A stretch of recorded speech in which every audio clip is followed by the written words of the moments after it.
Hello. Hi, everyone.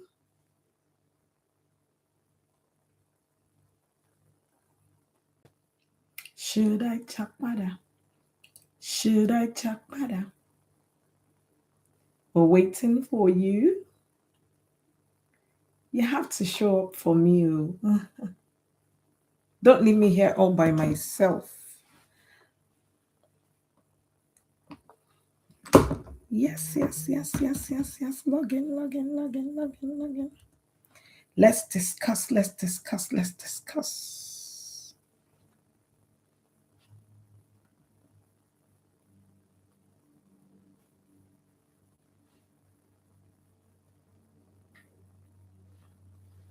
Yeah.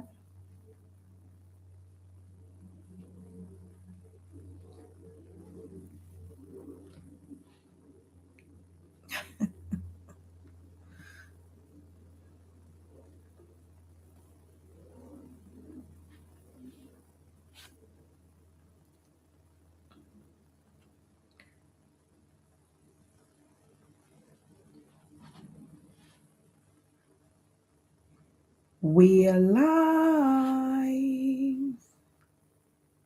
We are live. We are live. We are live.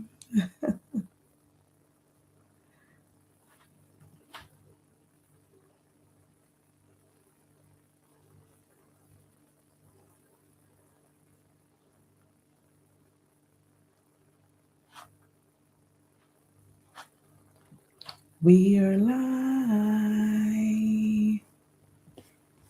We are live. I'm just going to hold on a few more minutes and then we'll go. Hello, welcome. Nice to see you.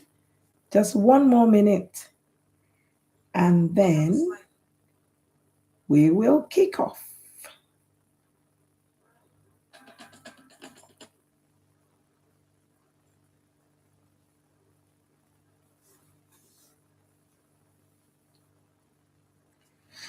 Okay.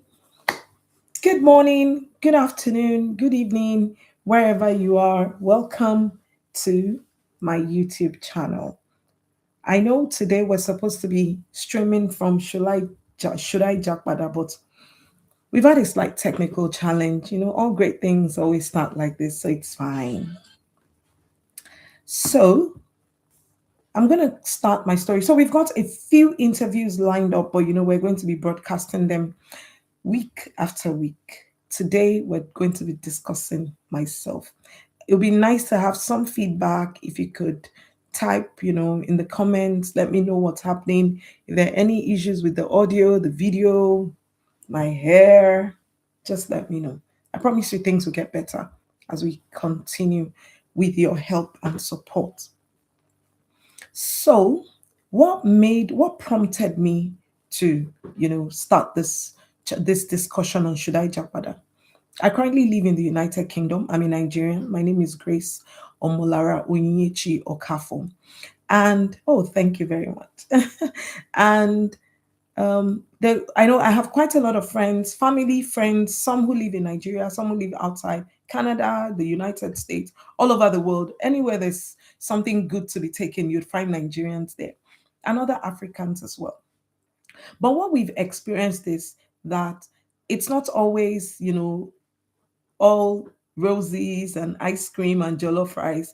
People have good experiences, people have bad experiences, people have great experiences and all of that. And so it prompted me to, just begin to ask people around that, do you think it's time for you to maybe go back home, wherever home is for you? The funny thing is, one of my friends that I reached out to, when I asked her that, do you think you want to jackpada? She said, I already jackpadad. So she's a Nigerian of British. Should I say she's a Nigerian of British descent, or she's a Briton of Nigerian descent? Her parents are Nigerian, but she was born in the United Kingdom, where she grew up until she was, I think, about 10 or so, and then she came to Nigeria. So when she came back to the UK, she was actually returning home. So she said Oh, I already jackpadad, so maybe the story is not for me. But then I'll start with my story. Your comments are really welcome. Some people, a lot of people have sent in their stories, their interviews, or some the initial interviews. Others will talk about later, but I'll start with my story. So I was living in Nigeria, married, had a great job, and then at some point I started to have some challenges in Nigeria. One of those challenges was with regards to my job. So long story, summary of it, my husband and I decided that we were going to leave the country. Now, that wasn't the only reason why we left Nigeria. We all came in search of the golden fleece to come and study, get our masters, get all sorts of, better. We assumed that the healthcare here will be better. It's not necessarily better. I hope that nobody ever has some medical issue.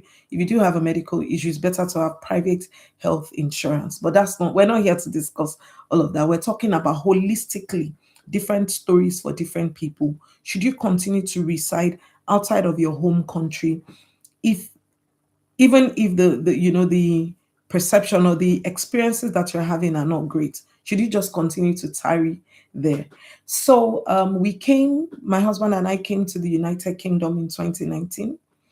And initially, there was a honeymoon phase where, we loved the weather, we loved the people. It felt like a holiday for the first 2 weeks.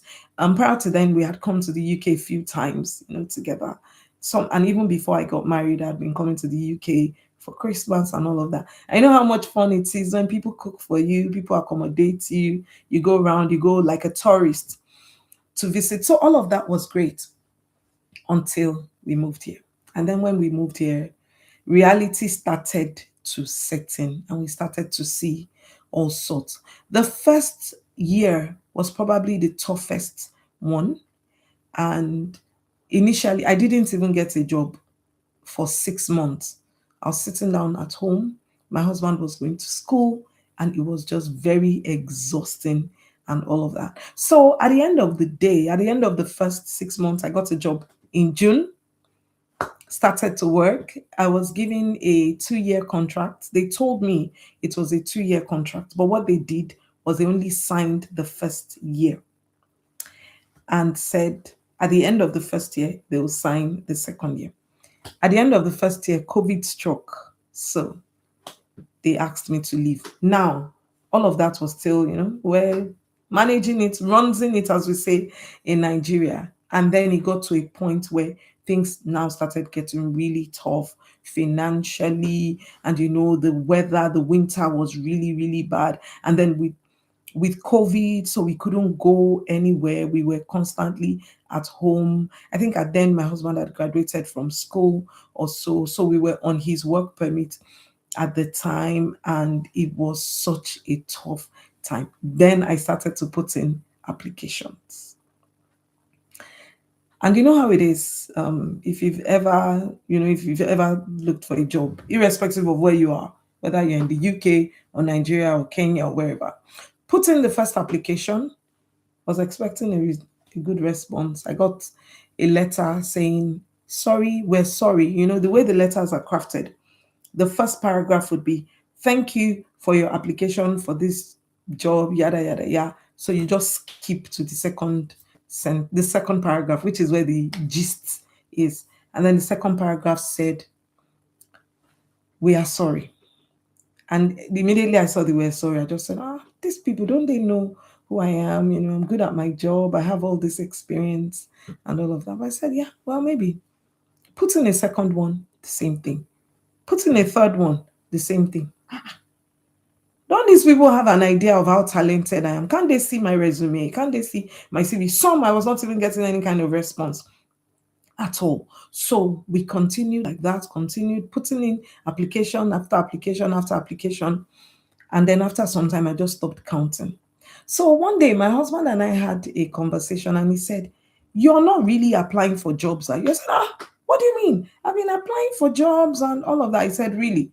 If you're applying for jobs, how come nobody's calling you for interviews?" So I went on the job search sites. So there's Indeed, there's Reed, there's LinkedIn. If you know any others, please type it in the comments. So for people who are looking for jobs, they'll know where to click on. But the ones I remember, Hayes, there's Hayes Recruitment, there's Indeed, there's LinkedIn.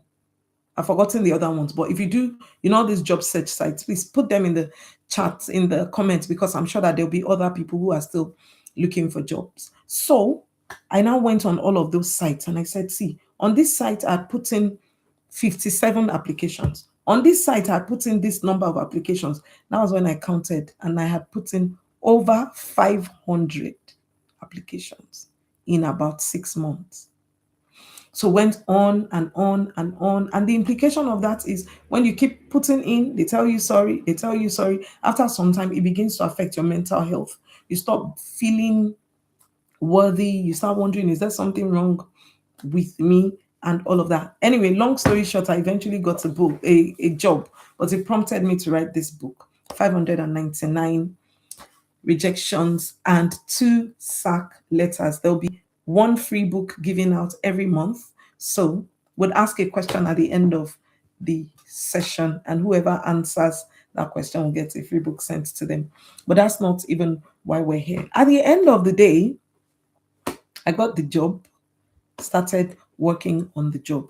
And then I started to have discussions with other migrants, and people started telling me their stories. There are some who had to spend, because they had to borrow money before coming. Maybe they got here, they got a credit card to pay back those loans. So now they're paying the credit, paying loans, paying credit on credit, and all of that. There are others that believe that their relationships have been negatively impacted. So the husband and the wife, or the parents and the children, that their relationships have been ruined by reason of them moving to another country. There's some that have had racist encounters. There's some that have been defrauded. I know the story of one person who was trying to pay her school fees, and she went on this site where they told her they could change money for her. She was defrauded. She had to pay the school fees, had to take a loan to pay the school fees, and had to still pay all of that. So there's quite a lot that's been happening to a lot of people, and this was why we set the page up. So I have a few questions that I'm going to answer. The first one I've answered, which was why did I come here? And I've explained that. The second one was, getting a job, which I think that I've partly responded to that here. But what did I do differently when I was looking for job after job after job? At some point, I started to ask for feedback. So if I sent an application and the company responded telling me, sorry, we're not giving you this job, I would ask them why. Please let me know, why didn't you give me the job? And I did get some feedback. Some of the feedback was quite helpful. So they told me, oh, the way you structured your CV, did not look as if it was for this job. That was when I even learned that if you are in the UK, you need a job, you need to structure your resume to look like the job description. Literally, if you see a job description, just copy the job description and paste it on your resume and just adjust it to ensure that you have all of the skills. Because the things we don't do well, or the things I didn't do well then, was that I just thought that a generic CV showing all the work that I'd done was sufficient for people to recruit me. But I found out later that some of the skills that I did not even consider as important, like maybe I used to work in the church, or if you look after children in the church, or you look after your elderly grandparents, these things sometimes count as work experience. And if you don't see it in the job description, you won't realize that you're good at it or that you've done it before. So those helped. Another thing I found out was that when I sent in my resume, it was going into a computer. I've forgotten what it's called, but there's a system that just proves before the HR, the recruiter even sees your CV, the system would look at it, there's an algorithm that it's checking for to compare consistency with the job description. If it doesn't find it, it's just going to spit your CV out, and your CV won't even get past the first mark. So yeah, I made those changes, and eventually I got the job. So another question is, how did I manage to settle in into the country that I live in. I'm a Christian, so the church community is always helpful wherever you go. If you're a Christian or a Muslim or whatever faith you belong to, but what has helped me is being a Christian. Whenever I get into any community, I go first of all to go and look for a church. During my service here in Nigeria, that was what I did. When I was working away from home in another city, that was what I did. Just go look for the church community, immerse yourself into it, make friends there, and hopefully you would find your friends and your family there. Now, this is not saying that everybody in the church or in the mosque is a saint, but it's just saying that at least there's a higher chance that you'd find like minded people in such a community as opposed to just roaming around and hoping that your neighbor next door will care about you. Now, another question is about the kind of experiences that I've had. Have I encountered any racist experience? Yes, I have had two. The first one was before I actually moved to the UK. I just came on holiday then, it was many years ago.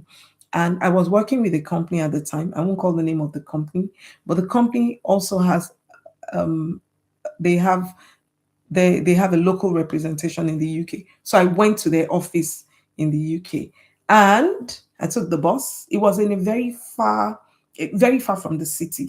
So the bus driver was not very familiar with seeing people that are not locals. So when I told him where I was going, he said, "Okay, I said, "Please, I don't know the stop. So when I get the stop, just let me know." So literally sat behind him so that when we got to the stop, he would tell me.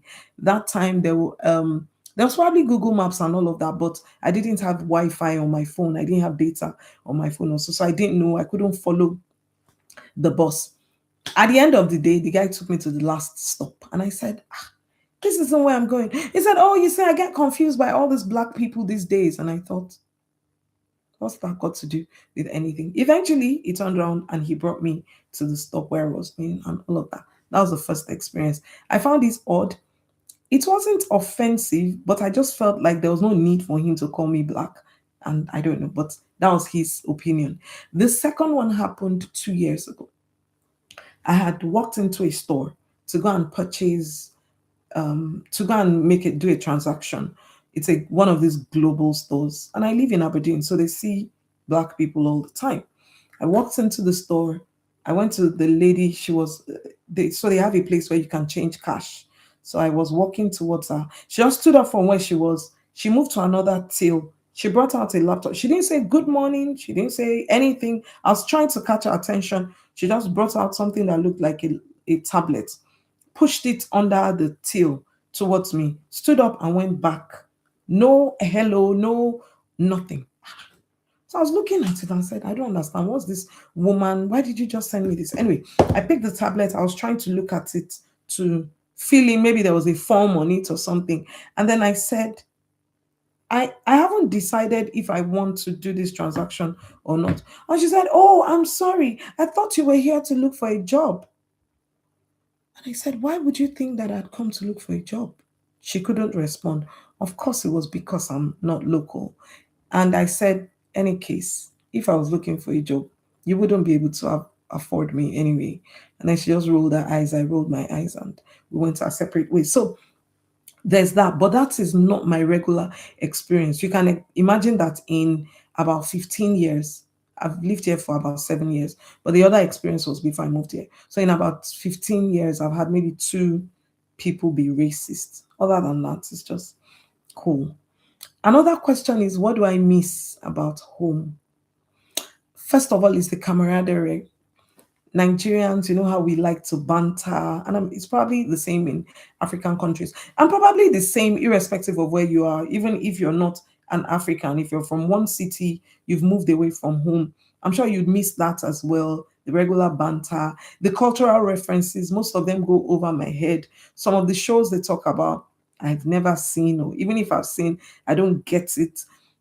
So that goes over my head quite a lot. The food, oh my God, the food. I don't like cold sandwiches. I do like salads, but it's not like Nigerian food where you eat and sweat and eat with your hands and all of that. I miss that a lot. Of course, the weather, it's always cold and all of that. And I think that's pretty much all that I miss from home. What will make me Japada to Nigeria? Right now, if the security issue was fixed, there was no issue with security, no issue with power supply, that so power, security, and if I had a job to go to. So if someone was going to give me a job that I did not have to bribe anyone, or a job that will be at my level, the level of my capabilities, a job where I know that I'll make an impact, why not? Do I love living in the UK? Yes, I do love living here, especially that I live in Scotland. I think that the Scots are quite warm and all of that. But no place like home. And then the final question from me is, if I was to go back to my younger self, would I advise my younger self to Japa at the time that I did? I think the answer will be yes, because you can't live two lives at the same time. So at that time, it was a great idea to come. I think it's still a good idea, considering all the impacts, positive impacts on our lives as a family, as well as the impact that we have been able to make on others, both locally and even in Nigeria. I've been able to go back to Nigeria a few times to go and be supportive to my community. I'm able to send money home to the people that I care about. Those were things I struggled with before I came here, because I had lost my job. But there were people who had good jobs before they left where they were and came here. So I had my first. So that's the answer to my last question. Now, I had my first interview with my father yesterday. I'm going to post that interview once we get all that technical thing off the way. And the summary of what my father, I think maybe I shouldn't even say too much so that you'd watch the video. But what he said in a nutshell is that unless you've got issues with your migration papers, your immigration papers, my father believes that if you're young, like below, I don't know, 50 or whatever. He didn't put a certain age. He just said, if you're young, if you're hardworking, he thinks it's still better to work abroad and then bring your money back to wherever it is that your home country is, because then your money would go a long way. That's his opinion. I asked him a lot of questions.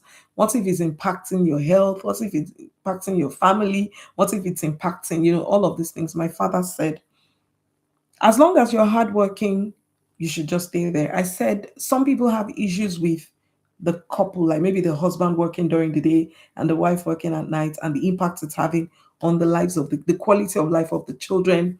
My father suggested that if that's the case, one of you should stop working, but that it's still better for you to work here. So I think that's all the questions that was asked, and that is the end of today's session. So, the first question. Remember, I said that one person will get a free book every month if you answer a question in the chat, in the comments, and it's during the live show, so not after. What is the title of my book?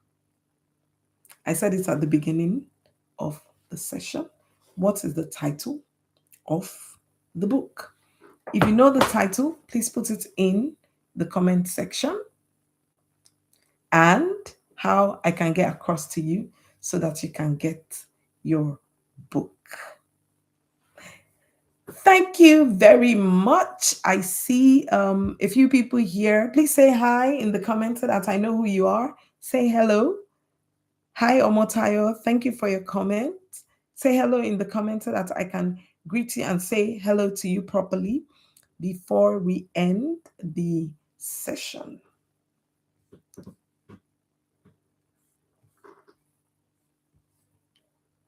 Hello. Hi, Oredola. It's nice to see you. Thanks for coming. It's still open. What's the title of my book? If you tell me the title, I hope it's not written at the back so nobody can see it. No, okay. So it's still here. What's the title of my book?